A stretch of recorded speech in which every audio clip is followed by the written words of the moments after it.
Hello there! Welcome back to another painting session. And for this painting session, I'm going to be painting Malifaux's Asami from the Asami core box set. I've had some real good fun painting this particular miniature. She has a lot of character, and the miniature itself is a brilliant, amazing plastic kit. So let's take a look and see what we can do. So as always, I'm just going to start off with the flesh tones. I'm just going to start with the Kislev flesh because I like to keep my flesh tones a lot more brighter and a lot more vibrant than most. I know a lot of people tend to use darker flesh tones to begin with, and that is completely up to you. It is your miniature and your painting style. So for me, I'm using the Kislev as a base, and then I'm using the Army Painter Flesh Wash. I'm just going to gently move this into the recessed areas around the eyes and things like that. But I'm trying to avoid it pooling too much because obviously we want to try to keep a little bit of the brightness and the vibrance to the skin anyway. So once that's dry, we're going to go back and carry on with the Kislev flesh as normal. So I'm just going to paint across, and as you can see, I'm just trying to avoid where that shade has stopped, or where that shade has dried rather, in the just around the eyes and just around the mouth and things like that. So just trying to catch the areas where the light would mostly be. Across the forehead, across the cheekbones, around the chin. There you go. So once we've got the Kislev flesh dried back up, I'm going to go and use a highlighted tone. So this is using the Kislev flesh again, but this is a 50-50 mix with a flayed one flesh as well. Flayed one flesh is a brilliant highlight tone to the Kislev flesh. Tends to brighten things up quite nicely, but without losing the same sort of colour tone. So you get a nice even skin tone across the whole of the model, across the whole of the miniature. Normally I'd spend a lot more time sort of making the skin tones look really good on a miniature. Skin is one of those things that really pops on a miniature, so when you paint your skin tones to make them look really nice, it's one of the things that people notice the most. The trouble with Asami is she only has her face showing, so because she has very little amount of skin on her as a model or as a miniature, that means we're going to make some of the other bits stand out a little bit more, so people will be looking more at other parts of her rather than just her skin. So once the half and half flayed one flesh and Kislev flesh is dried, I'm just going to use the flayed one flesh on its own just to highlight and lighten that skin once more. And this is going to create the skin on this particular miniature to be quite bright, which is kind of what we want if we're looking for sort of a geisha kind of effect, or a kind of like a brighter skin tone, because I know with a lot of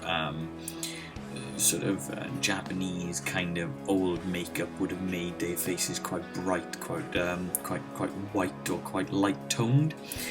So the skin tone is going to be rather light. And from there we're just going to paint the hair then. I'm using the German grey. It's one of my favourite go-to colours because it's quite dark but it's not quite black.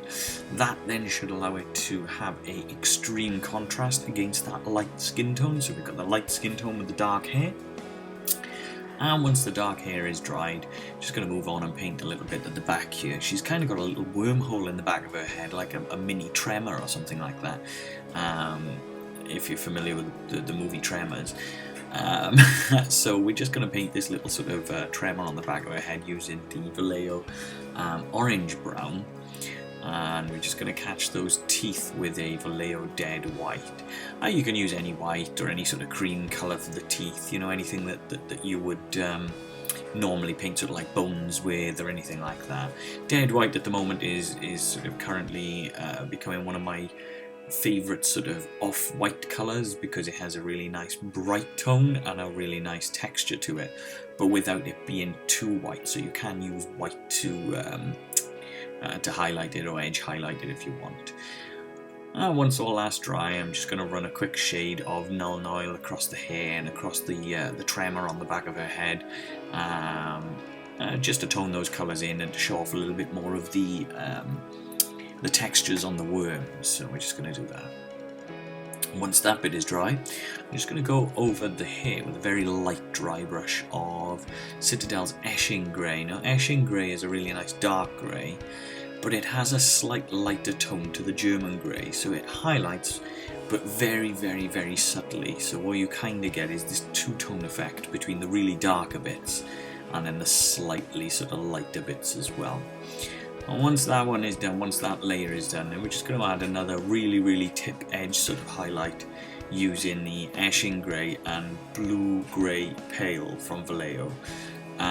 If you don't have a Blue Grey Pale, or if you don't use Vallejo and you're a Citadel user or anything like that, then if you're using the Eshing Grey, you could add a little bit of Dawnstone to it, because Dawnstone and Blue Grey Pale are quite similar colours, so you could use those together and you'd get the same kind of effect. We're going to move on to do the kimono now. So now that all of the face and the hair and everything like that's done, we're going to sit down and really work on this kimono. Now, because of the kimono it being the biggest part of the miniature, we really want this to be the part that stands out. This is going to be the bit that defines the miniature and makes it look so unique and so amazing when it's on the tabletop. So I'm starting with a ghost grey, because a ghost grey is a light grey, and what we're going to do, we're going to build that up to being sort of a light grey slash white, so that then it looks like almost a symbol of purity and things like that. So that's the idea. So yeah, just going to do the first base colour with that. It might take 2 layers, it might take 3 layers, because it's always good to keep your paints thinned and things like that. By now you should know all of these things anyway. And for the sash, I'm just going to paint across with a heavy violet from Vallejo. Again, you could use like a Xerox purple or something like that if you're using a Citadel. That's absolutely fine. I know some of the conversions between the Citadel to Vallejo, but I don't know all. I tend to use like a really good mixture of paints when I'm painting, because I don't think that any one company is better than another, as more a case of I just prefer to use some colours from some companies, and I think that all companies offer great colours and great paints, so it's just a case of personal choice when it comes to the colours. So once we've got the sash done and we've got the kimono done, the base coat, we're just going to pick these little hooks out using a Citadel lead belcher. Again, you can use any sort of deep or dark silver, you know. This one is just the one that I'm using at the moment. I do quite often use gunmetal from Vallejo. Again, they're very similar colours, they're just dark silvers. So we're just going to pick out these hooks here, and these hooks look really nasty. And from there we're going to use a really interesting different kind of wash. So I use a lot of different washes to cover my miniatures, and I like to build back up after the wash has gone onto the miniatures. But for this one, this is a very different kind of wash, because I've never used this one before, but I wanted to make this so that, as I said, we're making a light grey white colour. So this wash is from the Vallejo Game Wash range, and this wash is called a pale grey. And it's a very interesting wash because when you cover your miniature, it creates a grey sort of shade or a shadow into your miniature, but without technically darkening your miniature down. So what you get is this really great effect in between all of your whites and all of your greys. It doesn't make your miniature lose that contrast, which is fantastic, which is exactly what we kind of want. With the Vallejo washes, what I found is they kind of dry a little bit.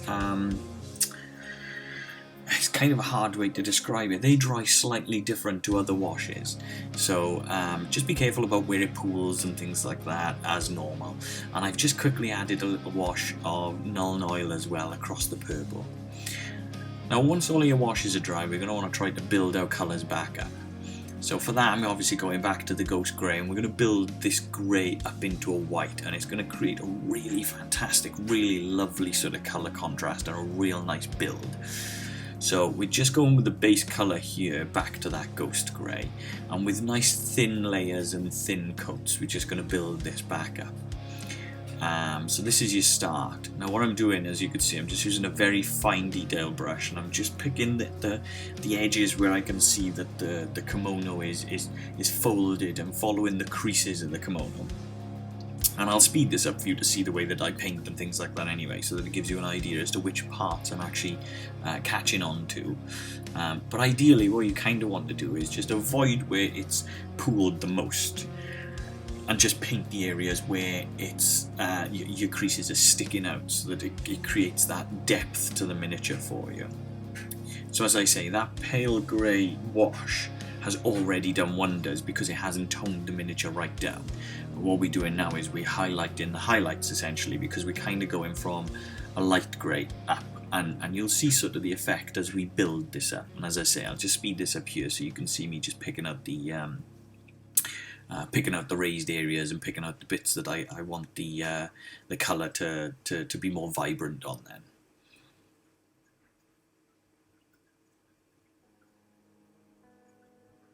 As you can see, when I'm painting, I'm just using nice straightforward fluid motions, very, very thin layer, very, very fine detailed brush. Doesn't matter if you leave a few sort of brush strokes and things like that onto your miniatures either, because hand painting with a brush, you're going to get that little individuality of these different things as well.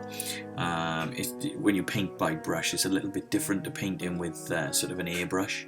Unless you're doing a lot of wet blending and things like that, you kind of get these little individual personal touches to the way that you paint as well, which is quite nice, it's quite unique.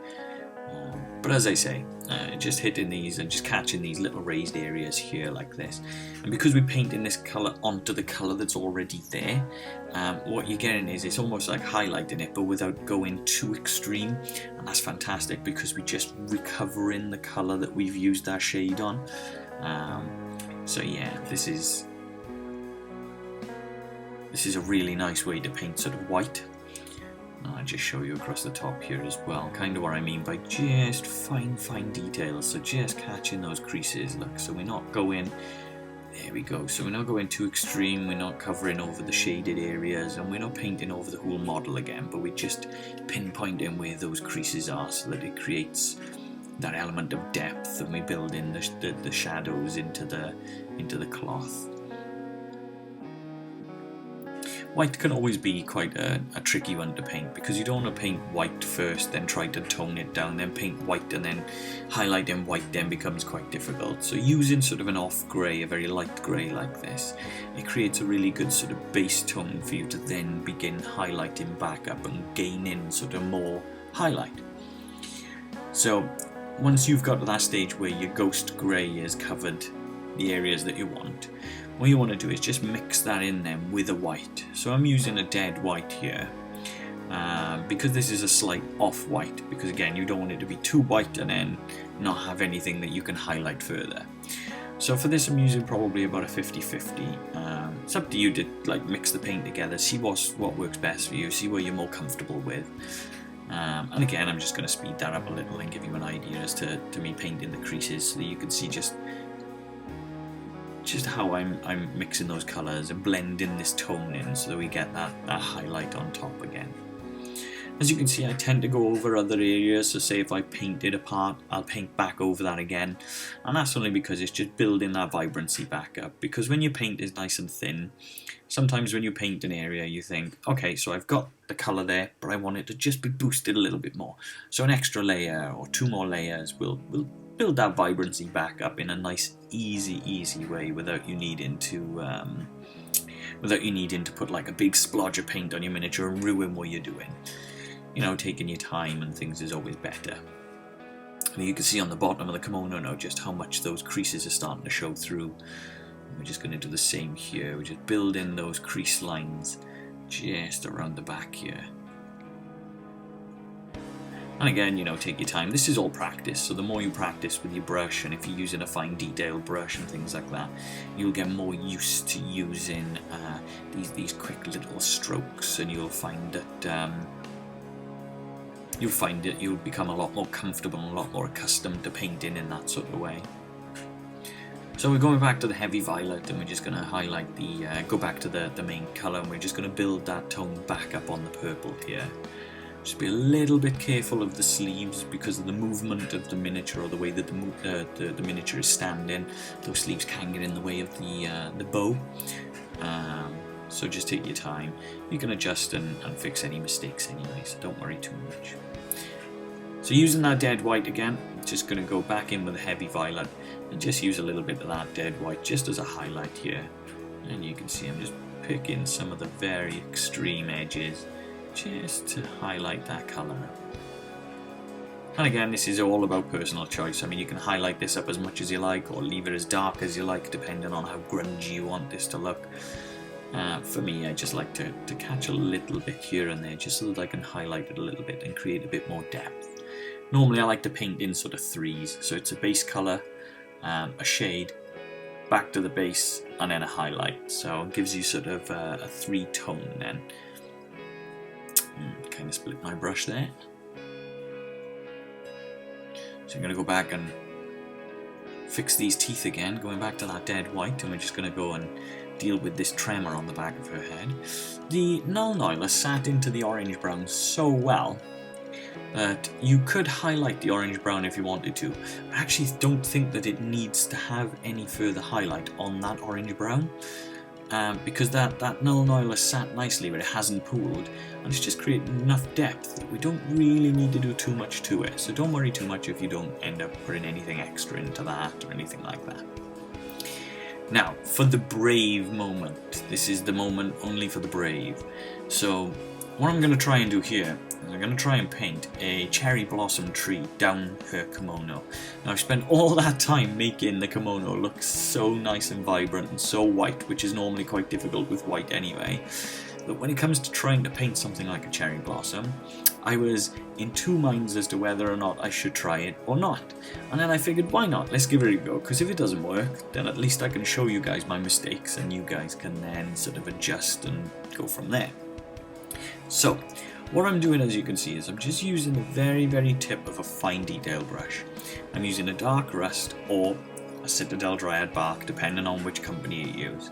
And what I'm trying to do is I'm just trying to build some straight lines, as you can see, some jagged straight lines.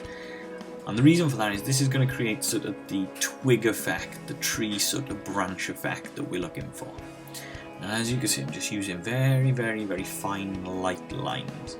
So because the paint is also thinned, if I do it a little bit wrong, I can use a little bit of water and just paint and brush that back off. But as you see, I'm just trying to build a little bit of character with these almost twig-like sort of streaks down the side of the kimono. Now, I'm only doing this on the one side because I wasn't brave enough to cover the whole kimono like this. I'll be completely honest with you, I was really panicking when I was doing this. However, as we build it up, it should start to look really, really cool. And I mean, this is all freehand. You can practice if you want on something else. Practice on a little bit of paper, practice on a model that you don't use. You know, it's always good to have a practice model at hand so that you can try out different colors and things like that. So yeah, this was all completely freehand just to try it to see if it works. So you'll have to let me know in the comments if you think this is a cool effect and if you think that I got it right, or if there's improvements that I could make, then please let me know. So what I'm doing now is, obviously with the branches being painted and ready, we've got sort of our area that we want. So what I'm doing is I'm using Vallejo Squid Pink with a very, very, very small amount of that heavy violet, so that this creates a little bit of a deeper colour, because this is going to be the base of our cherry blossom, okay? And what I'm doing is I'm just trying to paint dots into the kimono. It's kind of difficult to see because obviously I'm painting light colours onto light colours, which is a little difficult, I'm sorry. But pretty much what I'm trying to do is just paint in these dotted leaves. So as you can see, they're almost going into threes. So 3 petals or 2 petals at a time, so they're pushing themselves into different directions. And that gives you more to look at instead of just one flat dot here, one flat dot there. You kind of want to create a little bit more of a character, a little bit more for your eyes to see when you're looking at this. So as you see, I'm just painting it facing one way, then another, to give like almost like a love heart shape. A love heart shape is probably the easiest way to describe it, because if you paint a love heart on the tips of these branches, then you're not just leaving it as just a single dot and things like that. So yes, this is going to be the base colour, and then we're going to build up from there. I think we're going to build up either 3 or 4 different layers just to create more tone and texture to what we're making. So there we go. Once the first layer is complete, it should look something like this. And from there then, we're leaving out the heavy violet, and we're just going straight in then with the squid pink. So this is a nice bright pink. I'm going to paint this into the area in the middle of what we've already placed on the miniature. So we're going to paint this into the middle of those cherry blossoms, leaving some of that slightly darker area around the outside. See, so again, we're creating that depth, we're creating a little bit more for you to look at. It's not just a quick dot of paint on your miniature and it's ruined. Instead, we're building layers, building tones so that it's nicer, more pleasing for you to look at. More layers create more contrast, and the more contrast your miniature, the nicer your miniature is going to look, and the more pleasing it's going to be. Say if someone sees you playing a game and your miniature's on the tabletop, people are going to say, wow, what's that? You've got a white dress, dark hair, and what's this pink stuff? Oh, you painted a cherry blossom. It's cool, you know, it's a talking point. It gets people talking and interested in what you've made as well.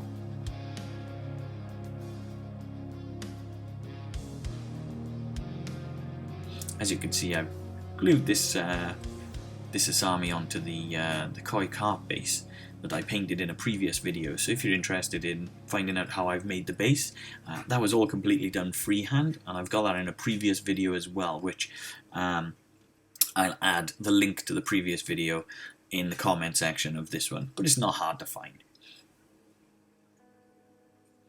There we go, just take your time, as you see, just building that into the middle, trying to keep a little bit of that darkness on the outer edges so that we're creating that little element of depth. And there we go, so once we have the middle tone, we're going to use a slight highlight. So this time we're going back to using that dead white to highlight, and we're using that squid pink and dead white together, and this time we're going to paint in the same area. This time we're going to try to leave it a little bit lower down so that you've got the darker tone, the mid tone, and now the highlight tone right towards the edge here. Again, take your time with this. You don't need to be exact or precise because it's a little bit sort of like leaves and things like that. It's more just a case of it being a pattern.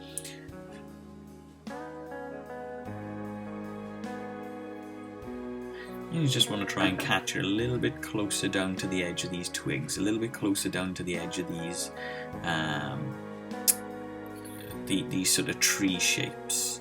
Sometimes I like to try and test to see how much paint I've got on my brush, just on my thumb and on my nail and things like that. So you might find that my hands do get covered in paint while I'm painting, but you know, that's part of the fun.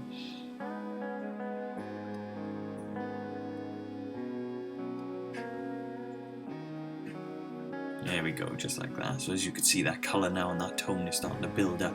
So it's creating that depth that we spoke about earlier, giving you a lot more to look at, like I was suggesting earlier, so that you're not looking at just one flat splodge of colour, and also the shapes are a little bit more pleasing to the eye as well, instead of just a dot in the centre of, or a dot at the edge of the twigs, you know.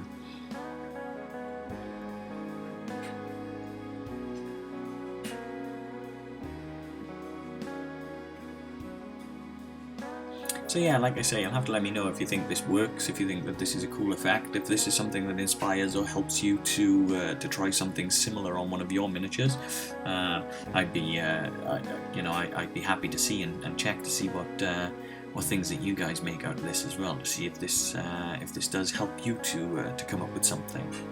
So I'm just going for a very, very, very extreme highlight right down at the very base now of just dead white on its own. I mean, you don't have to add this layer as well. This is just, I wanted to, again, ramp it up a bit, give it a little bit more depth and tone to it, and try to see if this makes it stand out a little bit more. But yes, as I was saying, I would love to see if you guys made anything like this onto your miniatures. You know, if you paint anything similar, or if you painted this onto any kind of like a suit of armour or anything like that. Or yeah, it'd be great. That's if you think it works, of course. You know, I mean, like I said, I was really worried about doing it. But actually, that brings me to a really good point, because I was so worried about doing this, and I thought, I don't want to spoil my miniature, you know, I didn't want to ruin everything and all the hard work, and I thought, I don't know, and I hummed and hard and worried so much, that in the end I thought, do you know, I'm just going to try it. And do you know, afterwards, when it had painted and when I finished, I was so glad that I did it, because it allowed me to push that boundary and to try something completely different that I'd never done before. And that's kind of what painting is. You want to be pushing your boundaries, and you want to be trying to do something completely different. You want to push those boundaries so that you learn new techniques. So yeah, go for it. Don't hold yourself back. Don't worry about things. And for my final stage, I'm just adding a little bit of blood. So I'm using blood for the blood god, the Citadel Technical, and using my dabbing brush, because this is the brush that I use to dab. I'm just using the very tips of the brush and fine dabbing it just on the sleeves only, because that contrast between the red blood versus the white of her kimono should make her stand out. And there you go. There she is, all painted up, all based up. Kimono, cherry blossom, koi carp, blood, tremor in the back of her head. So yeah, there she is, all sorted. So you have to let me know, guys, see if this is something that you think is good and if it works. And as always, thank you very, very much for your time, and thank you for watching.